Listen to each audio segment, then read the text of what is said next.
Hey guys, welcome to the first episode of When That Ruled the World. This is Jimmy TR. I've got Tom from Fyrehart Incorporated here with me. And since this is the first episode, I want to kind of give you a brief overview of what the show is going to be. Basically, what we're going to do is when we get together, we're going to start talking about basically things that, you know, maybe they're institutions now or something that has been and gone, but anything in pop culture, whether it be gaming, music, film, whatever, and just kind of relate our memories from our perspective as to what our reactions were at the time. Now, for the first one, I wanted to do something that I don't talk about often enough, mainly because video game reviews are a bitch to make. They really are. It's time consuming, man. And we'll probably get into that here at some point in the podcast here. But the subject matter for the first one, really, I thought it'd be neat to talk about what your first video game console was, your first experience with a console. Because I have a long storied history of video games, being the oldest person on the site by far. But it always fascinates me to talk to people that are younger and kind of were born into the culture and how things look there. So, and especially with you, being from Australia, being on the other side of the world, I know that the way that medium has been presented in different markets certainly is going to be different. You know, I never really gave that a whole lot of thought outside of the Japanese Western relationship until I had met and listened to a lot of Australian bands. I mean, something I did for a long time was music. I've been out there and did a lot of things, and I had my fill of that a couple of years ago. Okay, I'm done with that.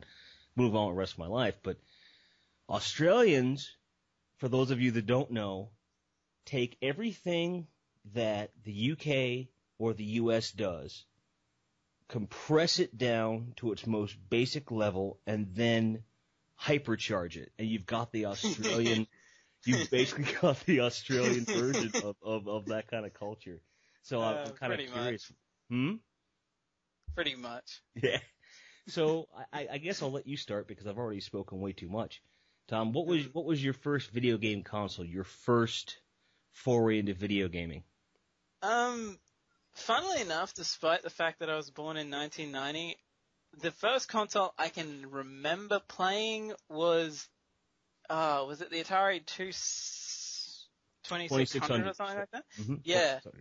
And I think that was because either my nana, who's died a few months ago, or my parents happened to own one. And so when I was a kid, before we got a Super Nintendo or a PS1, that was kind of my introduction to it. And I was just like, I didn't care that it was like really basic and all that. I just had fun with playing it with my cousins. And I think that, especially when we talk about video gaming, I think it bears mentioning that there's a parallel in different mediums. They manifest in different ways, but look at independent filmmaking, how there's a lot of people that really like the low-budget films because there's a charm to the simplicity and the imagination, right? The same arguably could be said for the older consoles. I mean, granted, when I was that age, my first console was actually the ColecoVision, which was a direct competitor to the 2600, arguably superior. Not going to go down that road. And then ended up with a 2600 as well. So in the same house, we had a ColecoVision and a 2600, and just scads games. And those were all we had in the house until probably I didn't get a Nintendo until the year before you were born. I got it in 1989 is when I got it, and that's not the longest story in the world, but the short version being that my parents said, well, if you want one so bad, save up for it, get it yourself. So I did. I saved up for it, and just so happened that the amount of money I needed, I just happened to reach that goal right before the holidays of that year, Christmas and so on. And I was going to go out the day after Christmas to buy it. Well, my folks had found out because my mother worked at the school. She was a secretary and such. She found out that I was going to be on the honor roll before I even did, told my father, and he's like, well, we'll just have to get it for him and show him that it isn't just about, you save the money and now you get to go get it, but you get rewarded in other ways. And so I was like, pfft. So imagine my surprise. I open it so on one hand you're like, wow, I don't have to pay for it anymore. On the other hand, you felt a little bit cheated. It's like, well, fuck, man. Yeah. I went to all this trouble and saving for months, but then I realized, I can go out and get a game now. So I went out and I bought the first Ninja Gaiden, which was the first Nintendo game I'd ever played. And then also I bought Operation Wolf, which is was an on-the-rail shooter in the arcade, and it was still for the Nintendo as well, because I had insisted on getting the action set, which had the zapper and the controller and so on. And that was just that. If you got a Nintendo, that was the way. If you went and said, "I got a Nintendo," it was assumed you got the action set. If you went and got the power set, it was like, oh, all right, you got the pad. Well, good luck having your cats not piss on that. And then, but if you got the control deck, you were somehow a second-class citizen. I never understood that. So, but at the time, I said, okay, my thought, and it was horribly misguided, was I'm going to do an every other, meaning I was going to get a regular game and a zapper game and a regular game and a zapper game. Little did I know that there wasn't, the ratio wasn't there. They didn't exist enough zapper games to do that with, so. Plus, I also found out that playing Operation Wolf with the zapper is shit. It doesn't work. It doesn't work at all. It was horrible. So that whole thing didn't last long, and the zapper faded into obscurity. But I know I've come a long way around. But getting back to my original point, and I think James Rolfe has made these points before, just like you, where it didn't matter that the games were simplistic. They were, for the most part, by and large, well made. And if a game is fun, it's fun. Pong proved that. You've basically got, 3 pixels on the screen, 2 dots and a line. That's it. Or a dot and 2 lines, I should say.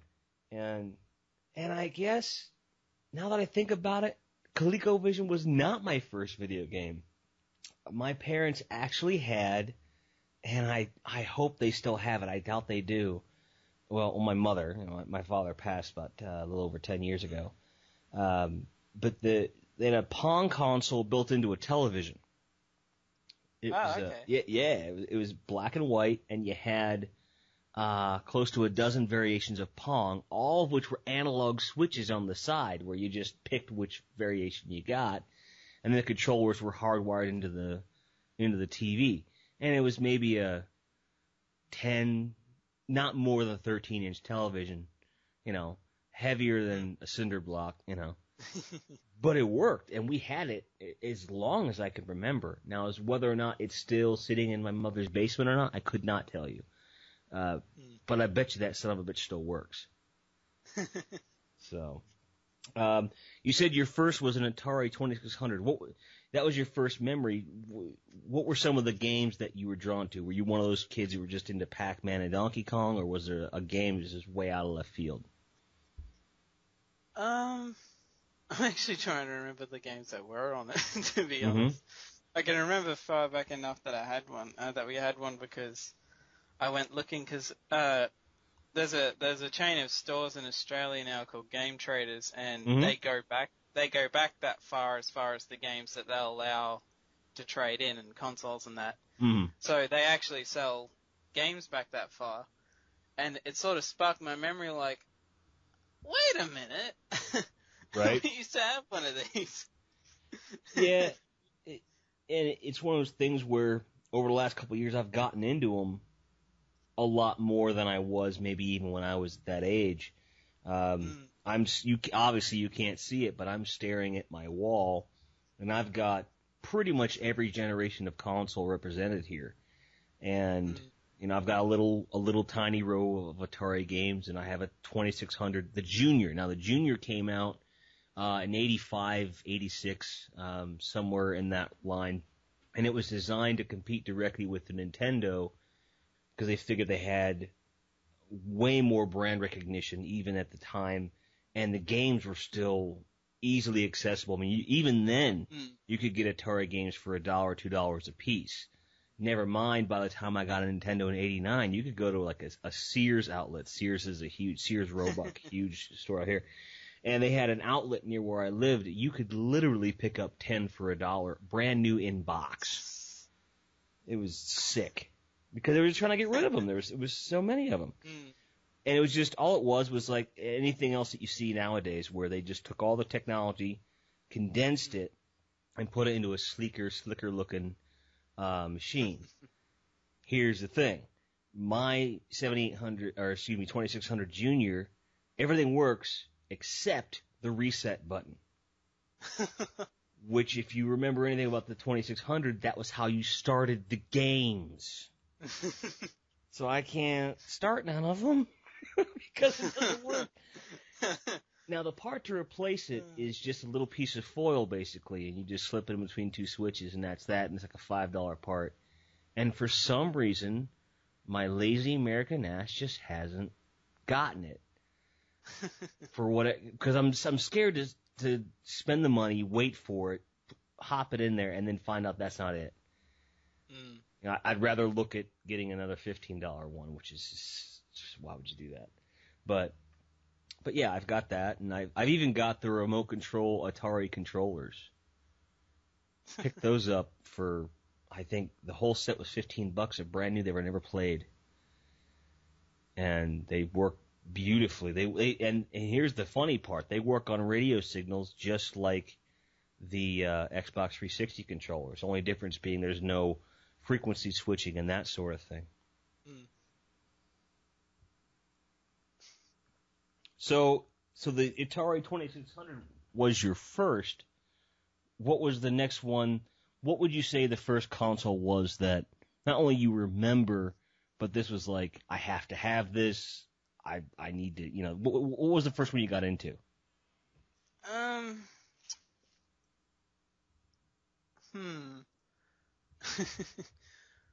I'd probably say either the PS1 or PS2, really, because, like, even though we had after that we got it sort of went the Atari, then Super Nintendo, and Game Boy stuff with that, and then eventually a PS1, and I think it was kind of the PS1 where I started to actually kind of bug my parents to get certain games and stuff like that.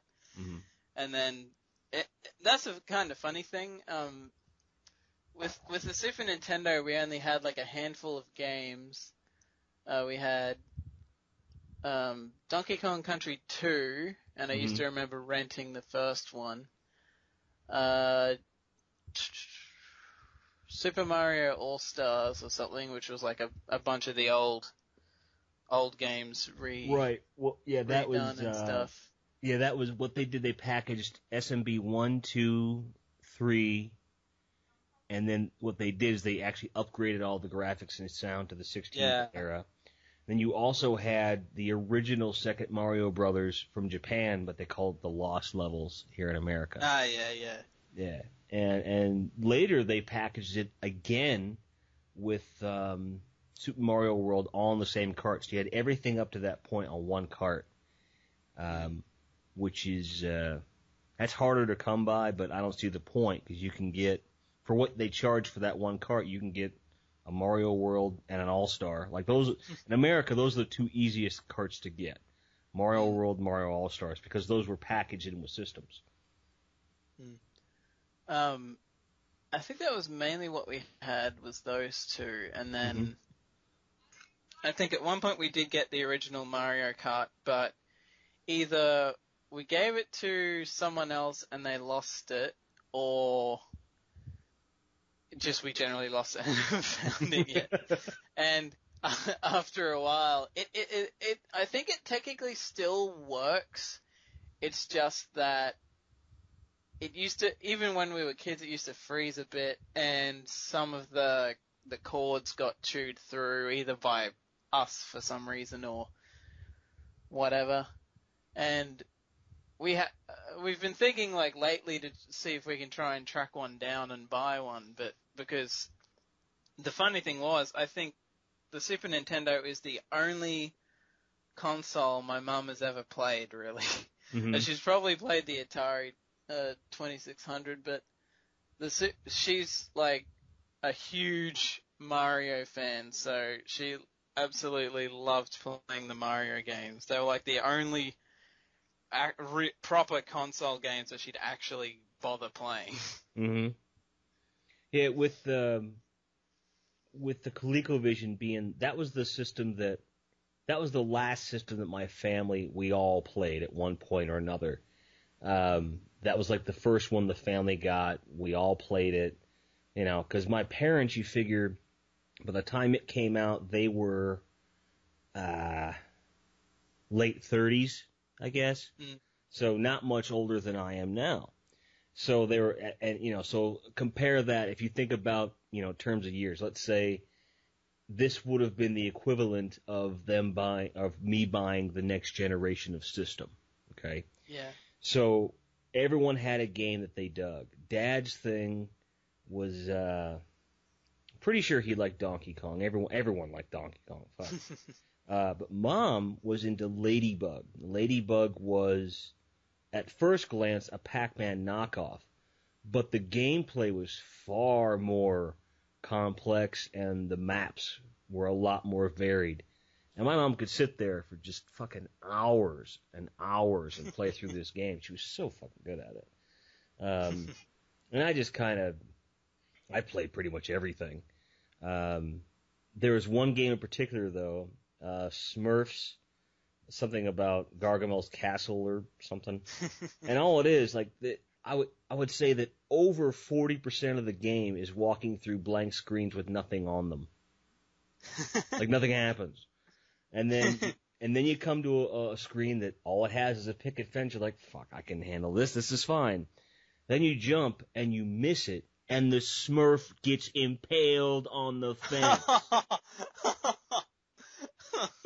Yeah, and here's this. I'll attempt to recreate the sound effect that was made when the Smurf had, you know, this piece of wood thrusting through his innards. The sound went something like this. It's like, you know, thud, you know, really just lackadaisical. And you're just like, what? I can't believe it.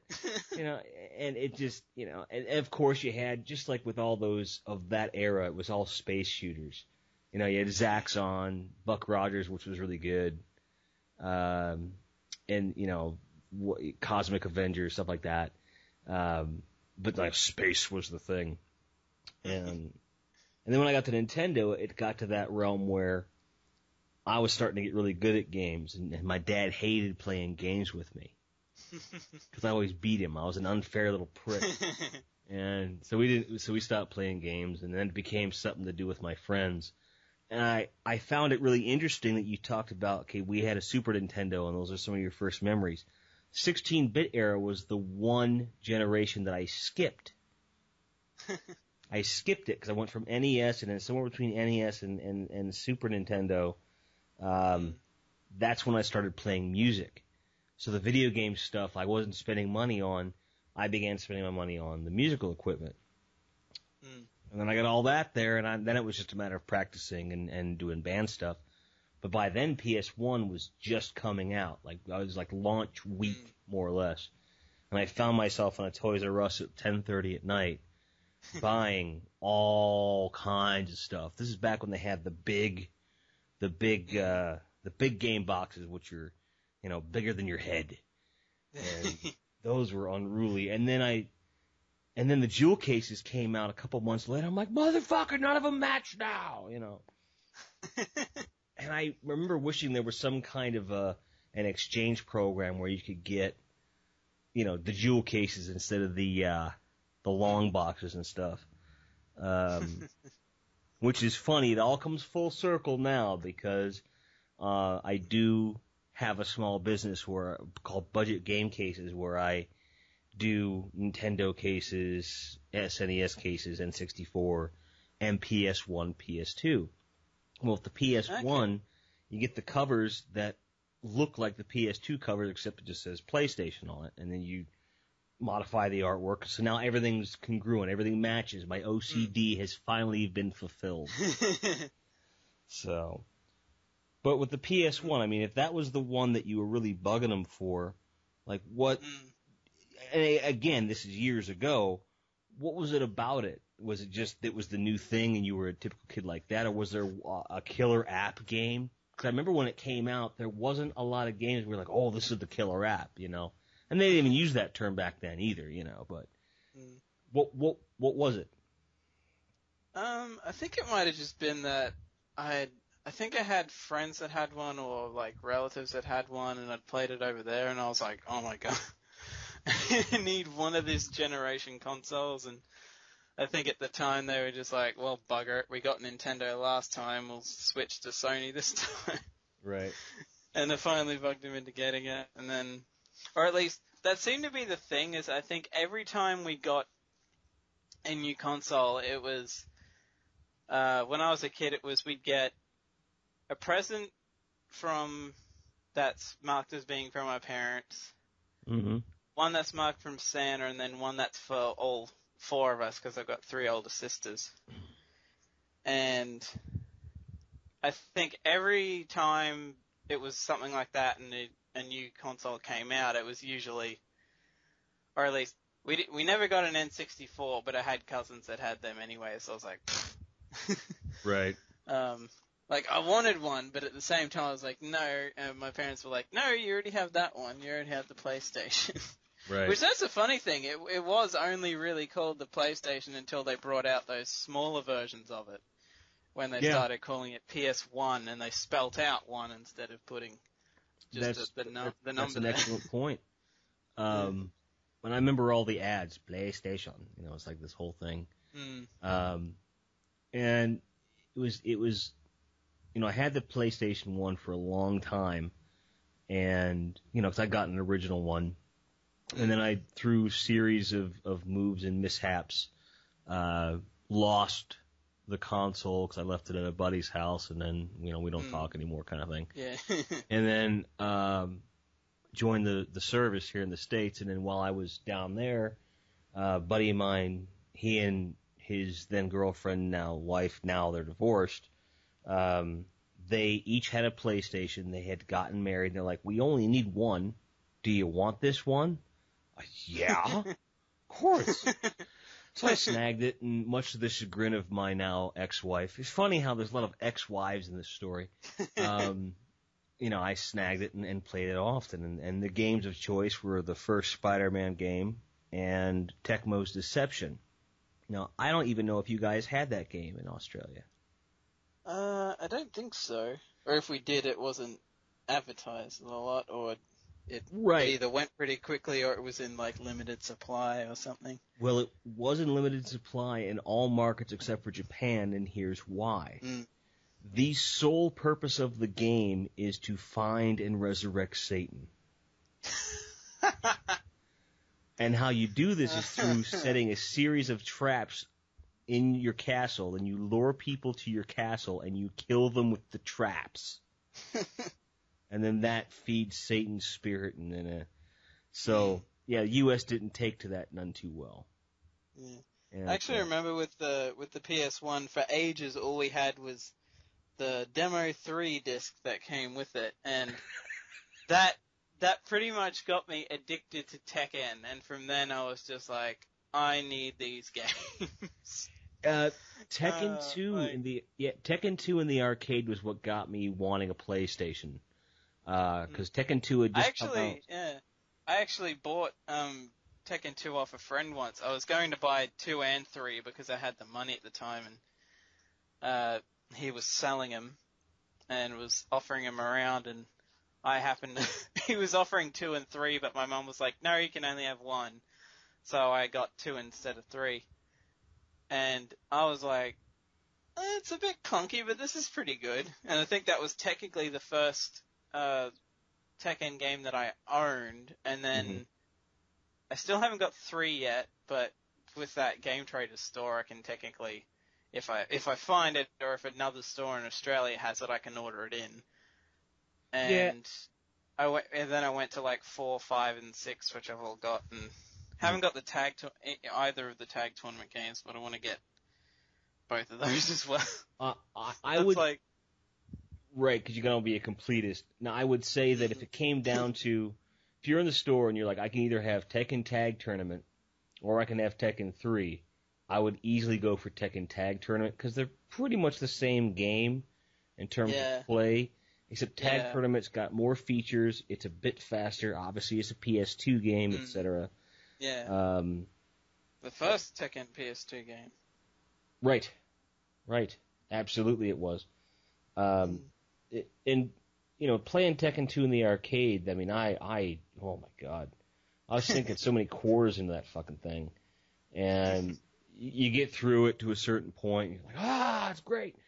But PS1 had just come out when Tekken 2 hit the arcades, and you could only get Tekken 1. And I remember we were waiting for Tekken 2 to come out in the home console. Like, oh my god! Because in those times, and this was late 95, early 96, when arcades were still a very big deal in the States. You could still go and play games, and arcade adaptations were very common. Yeah. So there was a whole other level to anticipating a game, because now it isn't just, that looks great. No, I've played it. Give me the fucking thing. I want to play it. That's actually kind of like with Tekken 3, actually. I think that was the only Tekken game I've actually played on an arcade system, because I think they used to be this, I forget what it was called, but it was kind of like, it basically was an arcade, I guess, because it all had all those, like, those games where, like, you throw a ball up and you gotta get it through these holes and shit and like that. Mm-hmm. Or you roll it up the thing and it's gotta go. Skee ball, they call it. Yeah. In the States. Skee ball, that's it. Yeah. They probably called it here too, but I couldn't remember the name. And Sounds it'd be like those. those. It's some Australian. I don't know. And they had like all this other stuff, and I remember I went in there with some friends one night. I think because there used to be a Pizza Hut next to it, and we'd gone there for someone's birthday, and then we went in there after it, and I played Tekken 3 with someone, and I was like, because I thought, yeah, that's right, I've got a demo of this. And like, because I wasn't used to arcade stuff, I like totally got thrashed, I think. So that was kind of funny. Yeah. In retrospect. Well, the almost the reverse happened with me with the original Tekken and Tekken 2. When I bought the PS1, luckily enough, you had to search for it. This is before the internet too. You couldn't just order shit. There's only a few stores we could go to and stuff. And I could not play fighting games with a D-pad to save my life. Still can't, really. But we're not going to discuss that. But I was insistent on getting an arcade controller. And luckily there was a company that made it. And the thing, I mean, to this day, it's still one of the biggest arcade controllers out there.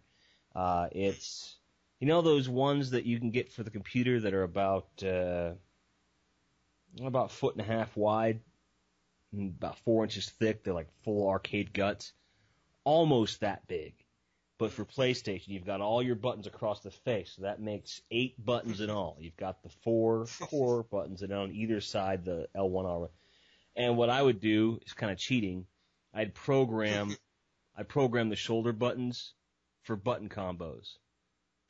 So my left shoulder buttons were the top 2 punch, and then the bottom 2 kick, and then the right ones were the throws, which made combos a lot easier. And that became a tradition I uphold to this day with programming them. But I wasn't one of those jerks that would program it on mine and not the other controller. I made sure everyone equal opportunity and shit. But and they were $50 a piece, these controllers. And back then, as you know, that was expensive for a controller. Yeah. So I dropped way too much coin. Actually, that's actually probably still a thing here because I guess it's because we've got less people in the States, stuff like that, and even games are actually dearer here than they would be there. Because I remember hearing, like, Angry Joe bitches that, like, some new games come out and they're about, like, $40-50, and I'm like, you lucky bastard! We have to pay upwards of, like, near $100 sometimes for new games here. Right. Like, I think the prices have been going down in certain places. Like, I think my hometown now, a lot of them are cheaper, but I guess it's because they figure either it's going to sell big anyway, or the store has so much else that they can sell anyway that they can afford to sell it cheaper. Right. I'm going to tell you something that might blow your mind. The other day I was in a secondhand store, thrift store, Salvation Army we call them here, Goodwill. I'm not sure which one it was. But you'll probably see it on online. A lot of like game hunters and shit go to these places. Well, we were at the store, and I always, just for the hell of it, go looking. And for the longest time, one of my favorite PS2 games was Agent Under Fire. It was just a well-made game, James Bond game.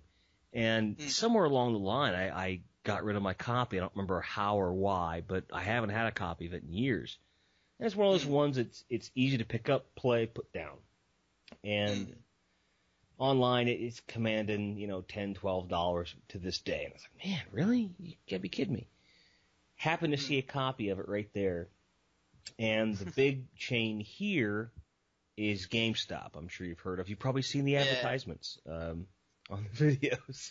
The advertising here. I don't know if localization takes effect with advertising or not, but so we have that. So what this was, GameStop has this thing where when a game reaches a certain age in its life cycle, they'll take the new copies, a certain amount of the new copies off the shelf, cut them open, and then sell them as used. Just to get them off the shelf, right?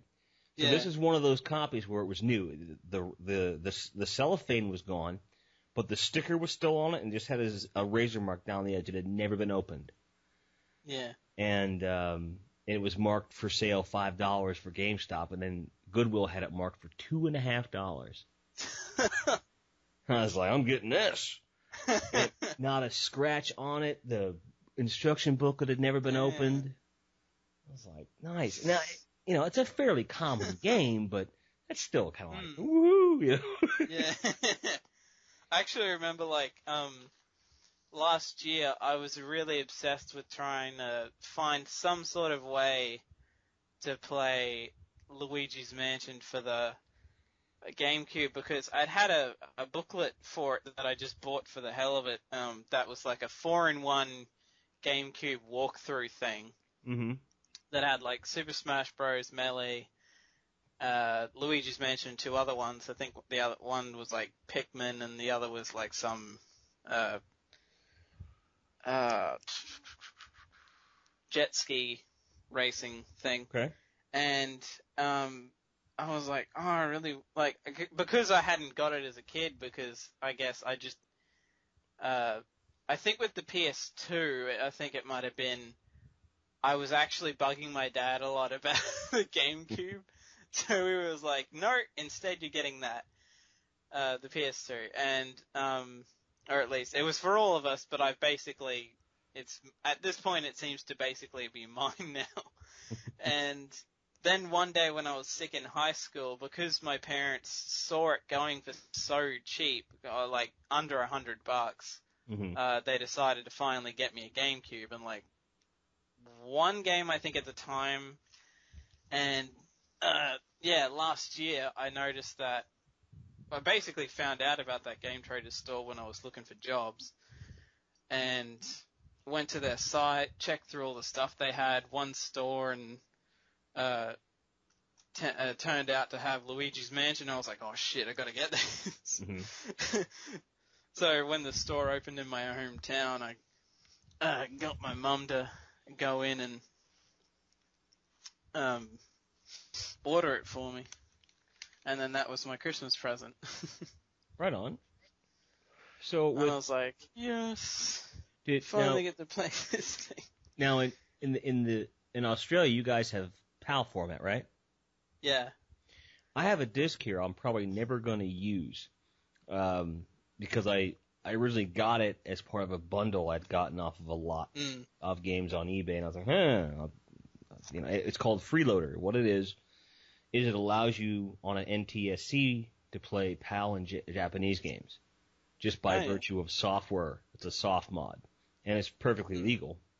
And the discs are not expensive. They're not hard to come by as far as I know. And I do know for a fact that they also publish a PAL to NTSC in Japan as well. Oh, okay. So let's say, for the sake of argument, you come across a copy of a game you want to play, but it's being sold internationally, let's say, but you can get it for cheap. That's one option for you. eBay is your friend.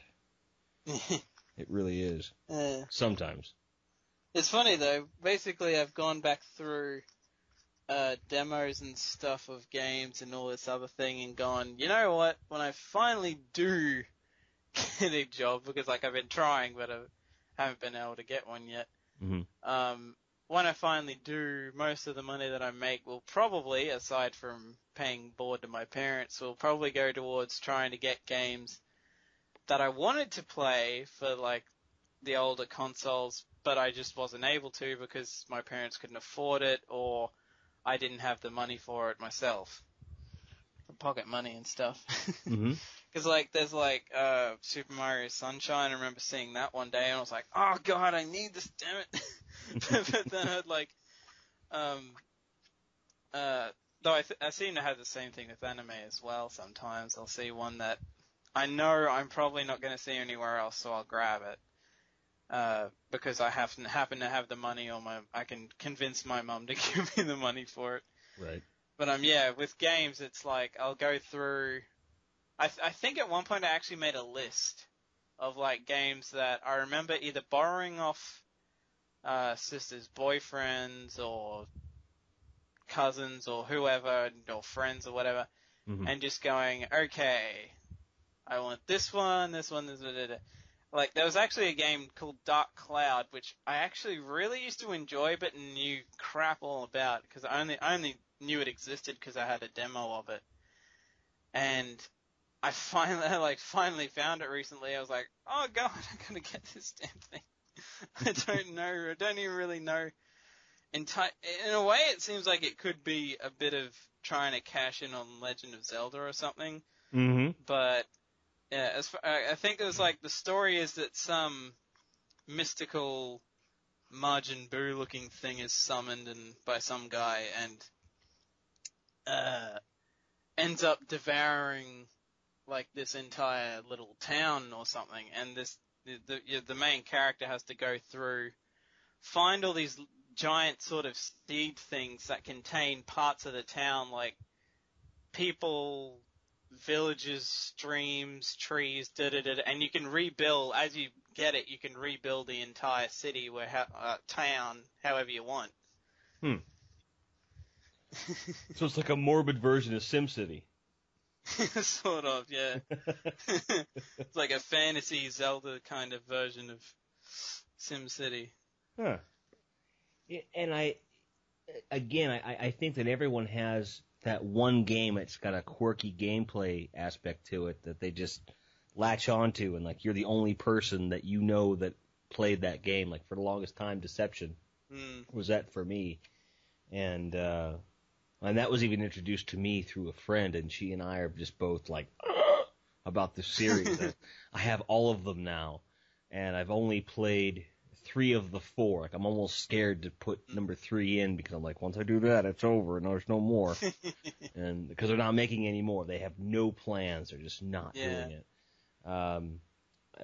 The last sequel was called Trapped, Trapt, for the PS2, and the story was not as compelling, although it was decent. But the gameplay was perfect. And what's interesting about it, you still got the traps, you're still killing people, this and that.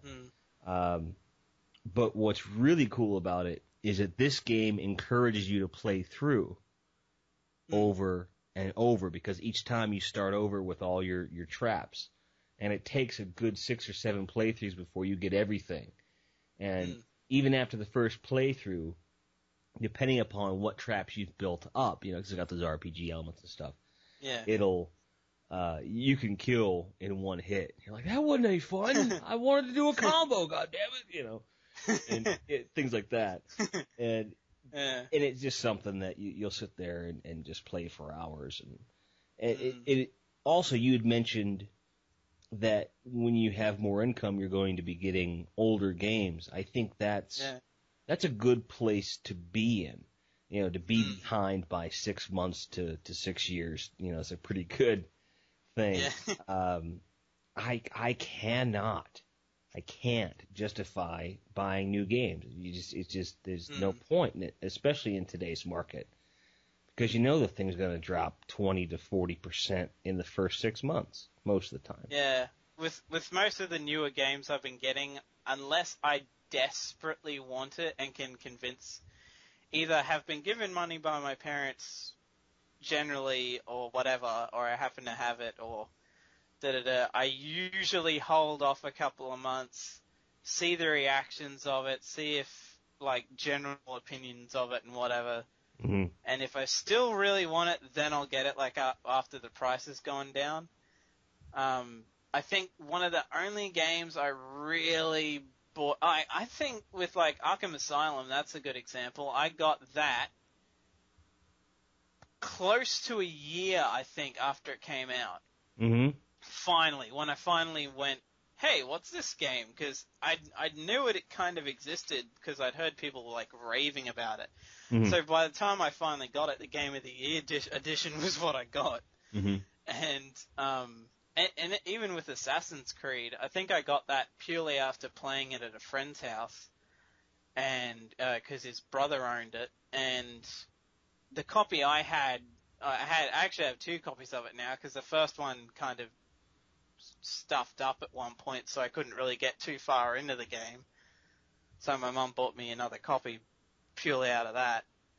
Mm-hmm. And the funny thing was, when I got to the end, I was like, wait a minute, this ending seems a bit weird. And then it turns out I remembered, oh, that's right, Assassin's Creed 2 is coming out in 2 months or something. It was like Assassin's Creed 2 was coming out that year. And I'd bought the first one, finally been able to play through the first one. I was like, oh, okay. I was thinking, if I'd played this brand new, got to the end, and had no idea that a second one was being made, I would have thought that was such a cop-out, the way it ends. Yeah, they do that a lot.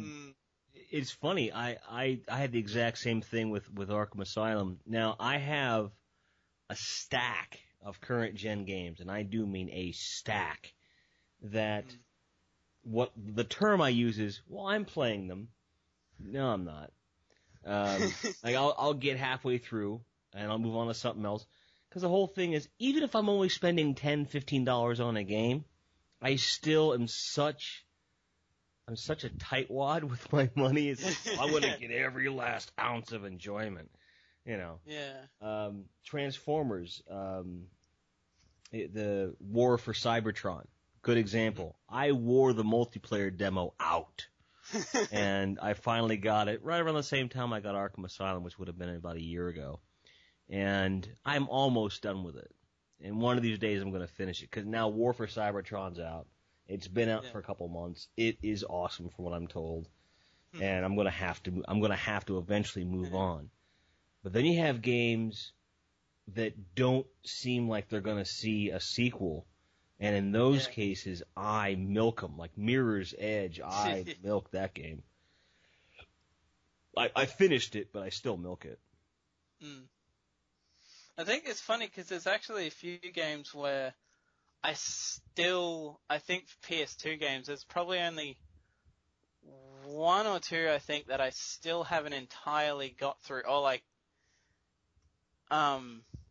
I think Spyro, I think I kind of got through the story of that for the PS1, and then I still haven't finished all, the side stuff, collecting all this stuff and whatever. And Final Fantasy X, I got so annoyed at that game. I was terrible in those, as far as those turn-based games went. I got to I remember borrowing 9 off a friend once, and I got to near the end of the first disc, and then kept getting thrashed. And then when I got to 10, I always had this thing where I'd get to a certain point, get my ass handed to me, try again, finally beat it after a while, then keep doing that after a while. I'd get to a certain point, get my ass handed to me several times, leave the game for a couple of months, come back, and then eventually win. I think at one point I was like, you know what, bugger this. I'm going to start right over from the start again. I'm actually going to do some grinding, because that made it a hell of a lot easier. And then, because I think it's back then I didn't really care. I just wanted to get through the game because I was enjoying the story. With Pokemon games, I never used to grind on those. I just sort of go along. If I happen to run into Pokemon, I'd either try to beat them or whatever.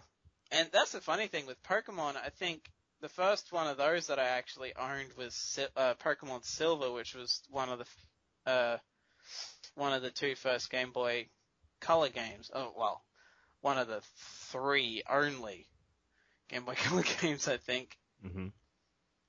And I think a friend of mine used to have Pokemon Red, and I played that once at school. I was in primary school, I think. And yeah, I remember playing that a tiny bit. He let me play one battle for him, and I lost. And yeah, then I got into Silver and that, and then actually no, I think someone had given me one of my sister's husbands before it had been released in Australia, had a computer version of Silver or Gold, I think Gold, which was in a different language. It wasn't in Japanese, but it was in oh god, I don't know, German or Russian or something. I don't know. Because when I think Germany, I think Pokemon. Some language I couldn't understand. Well, yeah. It wasn't English. I wasn't going to be able to understand it anyway. I can only understand a bit of Japanese. Well, one thing I want to clear up before we go any further with the story.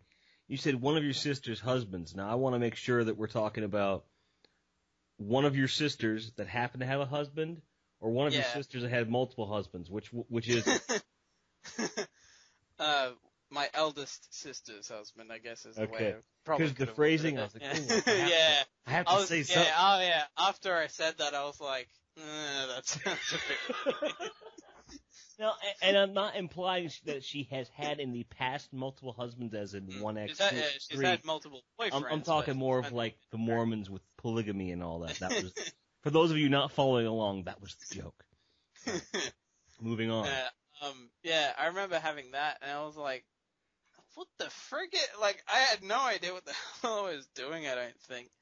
But it was still fun anyway, so when I came around to getting the actual English version with a green and gold see-through sort of Game Boy Color, mm-hmm. which was specifically it was supposed to be a custom Australia one, because it was the Australian sports colors. And I think that's actually broken now, as far as I can remember, because I remember trying to use that, and a while ago, but every time I try to save it, I'd come back and it'd be at the start again. So the game is screwed up, or the thing has just decided to die on me. Well, the battery's probably dead, Tom. Yeah, that's probably it. Those aren't that hard to, especially in the Game Boy game. Those are easy to replace. Very easy. There are tutorials on how to do that kind of stuff. And, but I'm one of those guys that likes to just break stuff open, how does this work? Stuff like that. And for the longest time, I spent weeks trying to figure out, okay, what's the easiest way to get as many games playable in as small a space as possible. And it boiled. I was never going to get a GameCube. It was just never going to happen. I just didn't care. And after getting 2 DOA, Dead and Arrival, Super Game Boys, I got my money back, thank goodness. But it was like, man, I can't get the damn Game Boy games to play. And then I read about this wonderful little contraption called the Game Boy Player on the GameCube. And I'm like, fuck, now I have to get a GameCube. But that's a funny thing. Mine came with that. And the irony is I don't have any Game Boy Advance games or anything like that. So it was like, bugger. That's a waste. Well, and the funny thing was, since I had normal, original Game Boy games as well that my parents had bought for the normal Game Boy we used to have that. Wasn't that Super Game? It was like the thing that you could put in the Super Nintendo. Yep.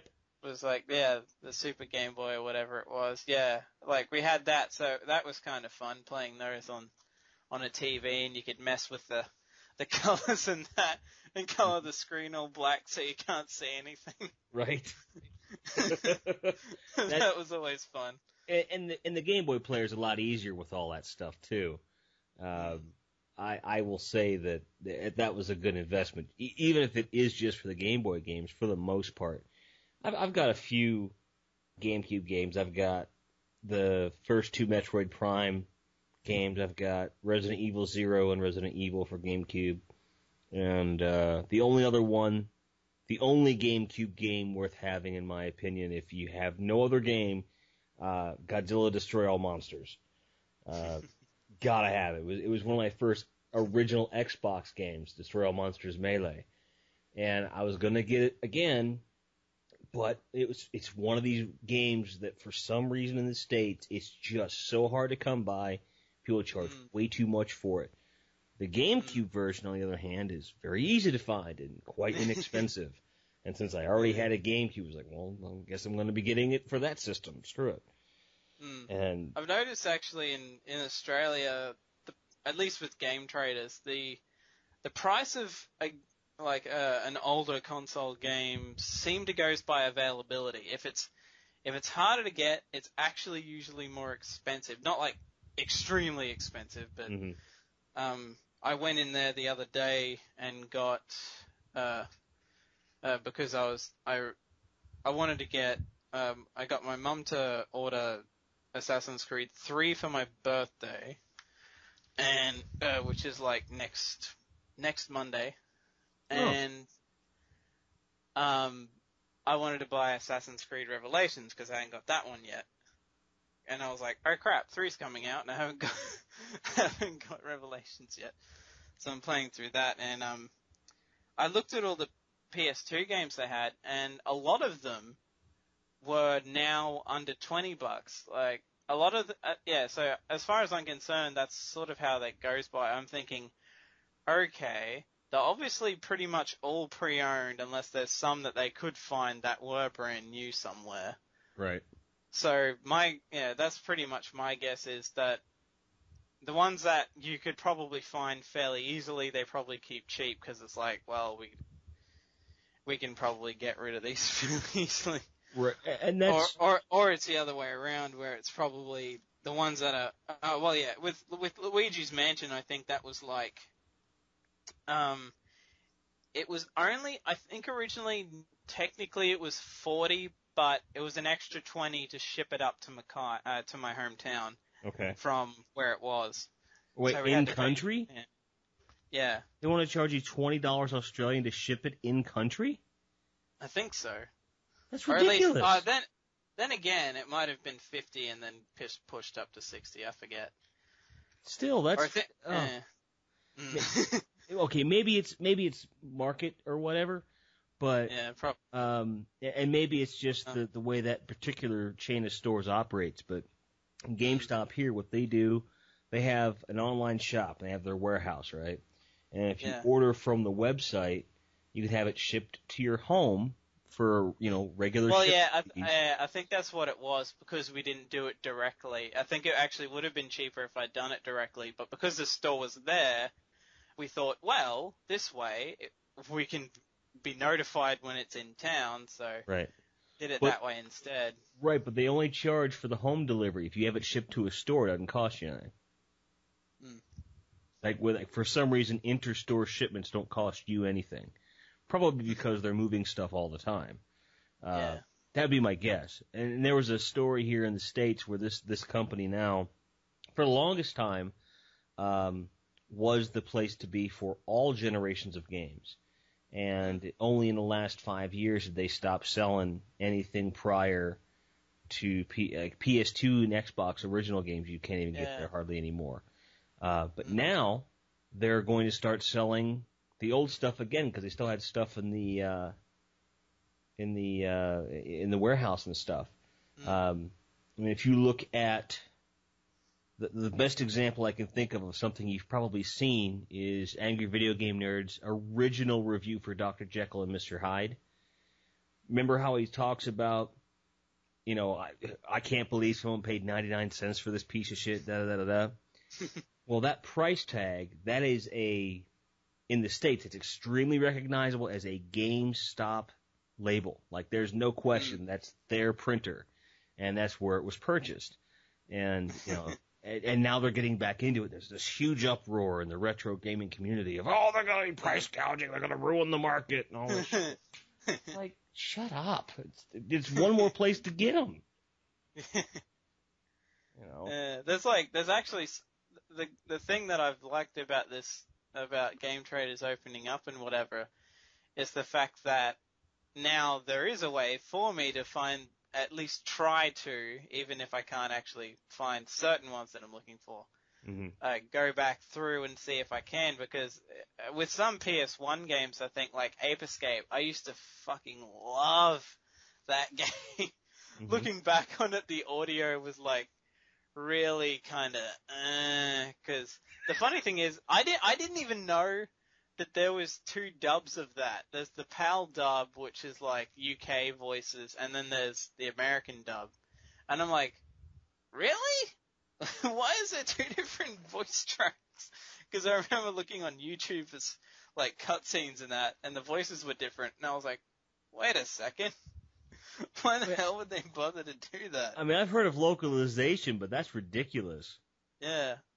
Like, with some stuff, when they do that, I can kind of get it, because they might have, like, different terms and stuff. Like, with some kid shows, they have to.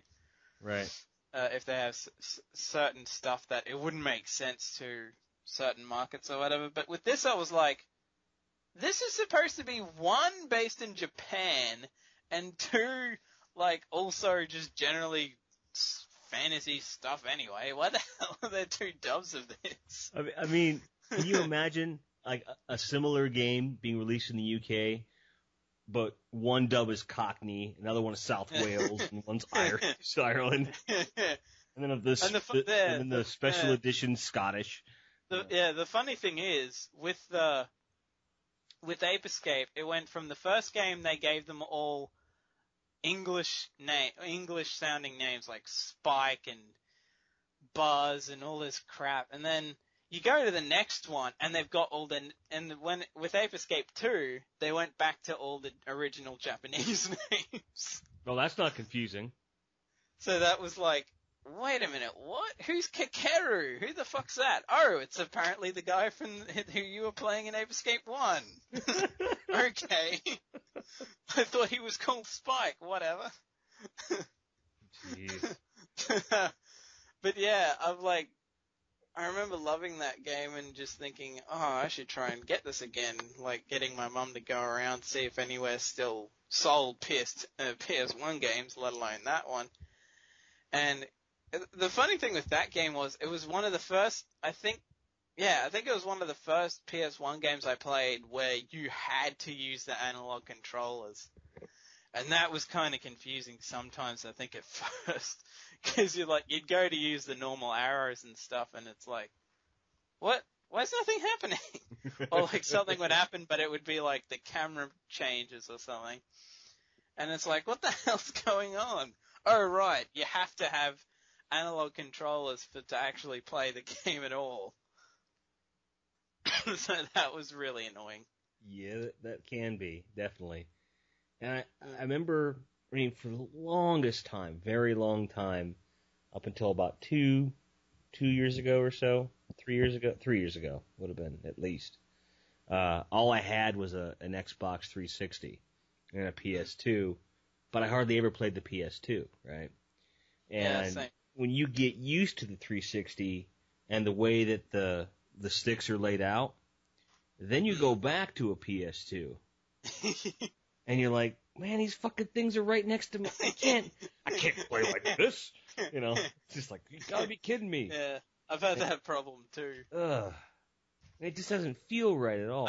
I just find it funny though that despite the fact that I do like the Xbox 360 and all that, I don't really defend it in the sense that people say, oh, but you'll go through so many of these, but if you get the PS3, you'll only really need one.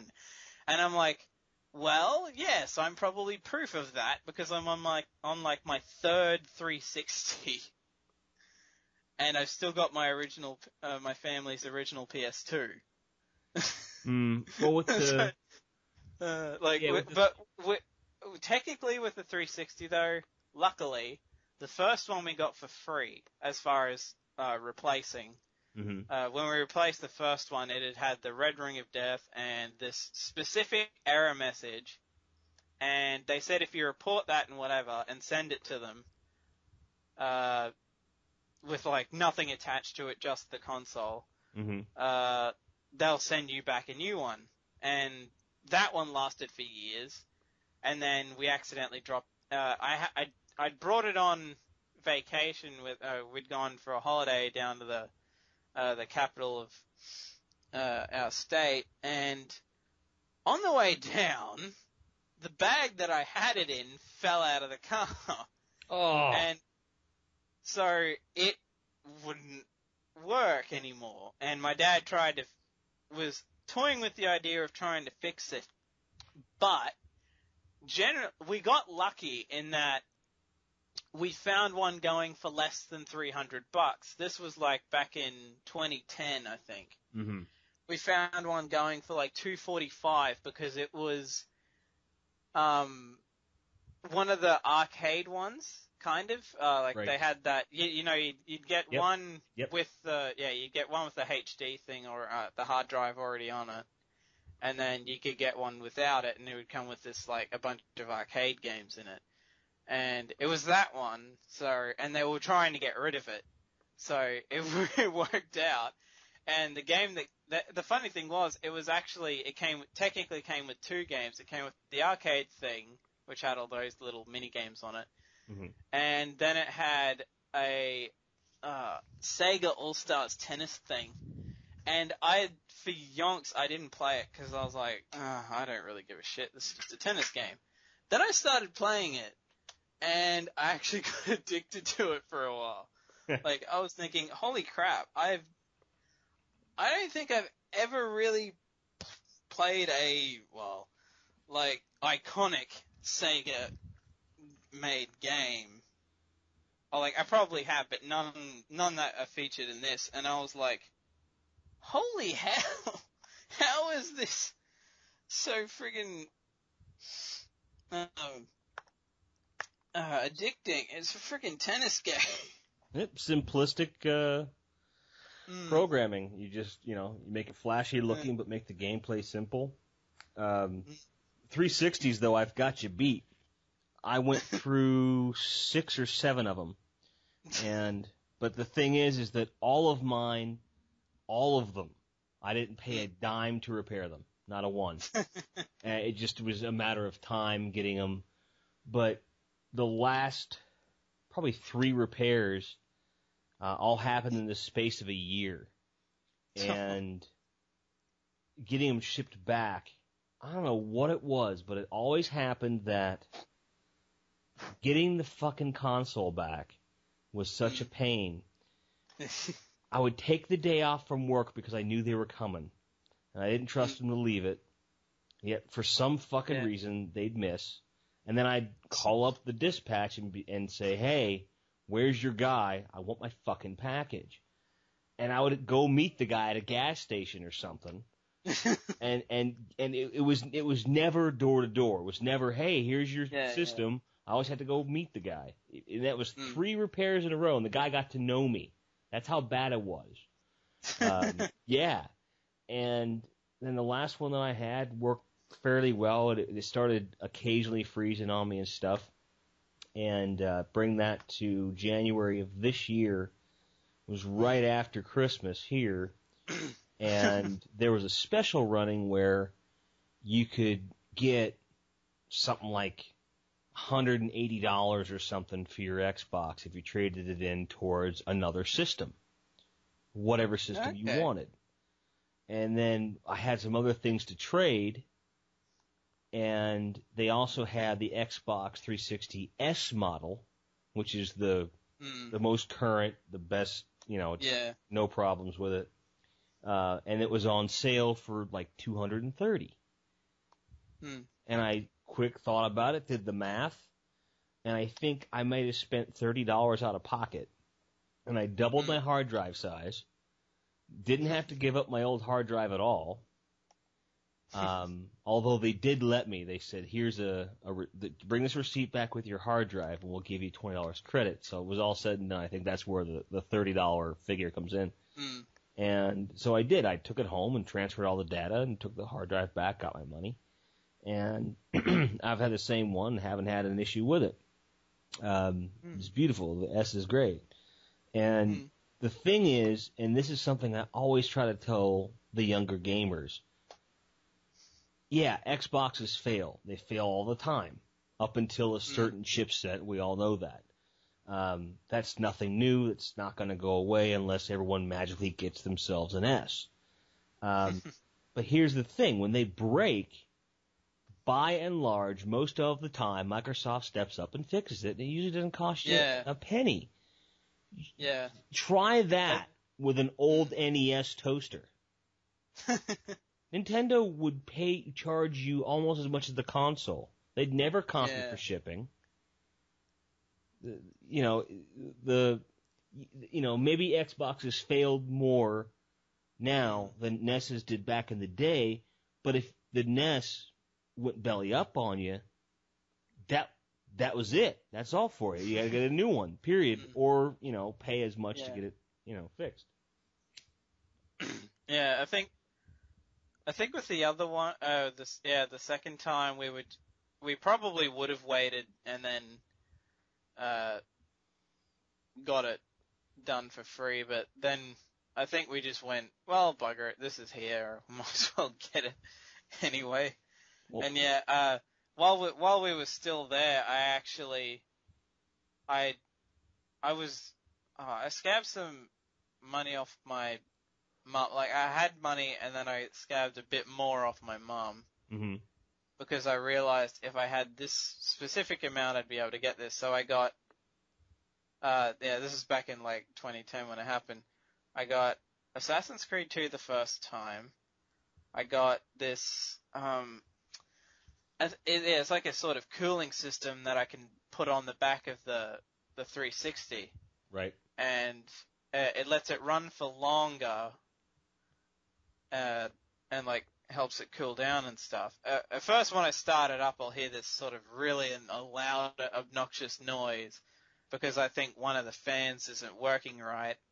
And then, but if I let it go, if I just like leave it there for a while, it'll sort itself out, or just the noise dies down anyway. And I think the irony of that is I think it said it runs it quieter. So I was like, okay, but there's this loud noise for the first minute. Right. So yeah. And sometimes it doesn't do that, but yeah. And I got like a Tekken 6 box set thing with like the game, a poster, and an artist booklet or something. Nice. Of like that, and I was like, oh my god. And the funny thing was, I think that had actually been $100 or like over $100 when we got there. But when I actually got it, it was like 99.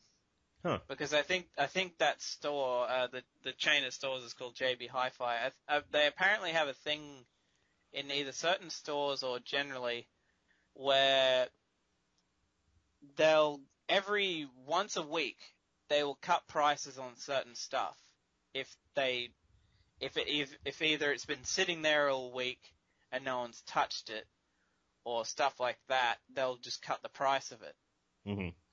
By like $10 and then just keep doing that on certain things around the store. So I think it was well over $100 when we were first there, but by the next week when I went in and actually got it, it was like $99.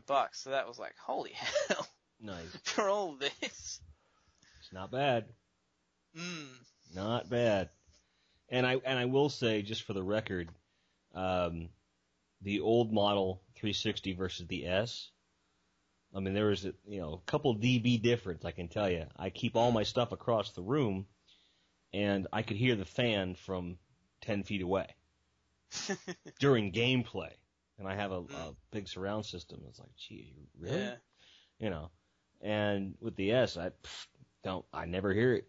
I'm quite pleased, and it sits quite happily next to my gaudy white HD DVD player, which I bought it the day after they announced that they were discontinuing it. Got it for $50, brand new. Thing runs like a champ. It's probably one of the best DVD players I've ever had.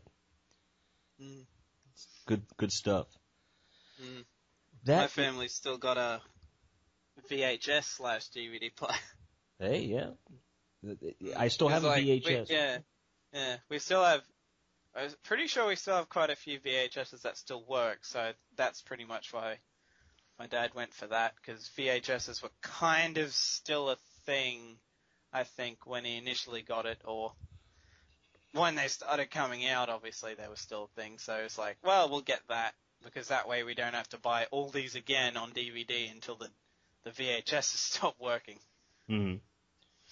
One thing you might want to look into is getting a capture device. You can just transfer them all to AVI and then turn around and you play them on a computer, or even through your PS3 you could play them with the networking and stuff.